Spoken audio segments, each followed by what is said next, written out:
ತುಂಗಭದ್ರಾ ನದಿಗೆ ಬಂಡೆಯ ಮೇಲಿಂದ ಜಿಗಿದು ಈಜಲು ಹೋದ ಯುವ ವೈದ್ಯೆ ನೀರು ಪಾಲಾದ ಘಟನೆ ಕೊಪ್ಪಳ ಜಿಲ್ಲೆಯ ಗಂಗಾವತಿ ತಾಲೂಕಿನ ಸಾಣಾಪುರದಲ್ಲಿ ನಡೆದಿದೆ.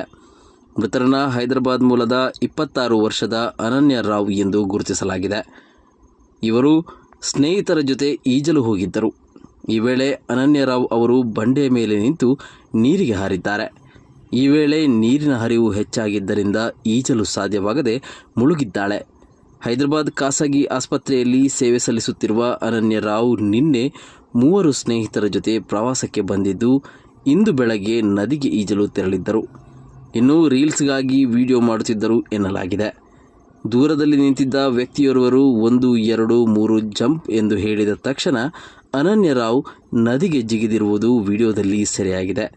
ಇನ್ನು ಸ್ಥಳಕ್ಕೆ ಗಂಗಾವತಿ ಗ್ರಾಮೀಣ ಪೊಲೀಸರು ಹಾಗೂ ಅಗ್ನಿಶಾಮಕ ಸಿಬ್ಬಂದಿ ಭೇಟಿ ನೀಡಿದ್ದು ವೈದ್ಯೆಗಾಗಿ ಶೋಧ ಕಾರ್ಯ ನಡೆಸಿದೆ.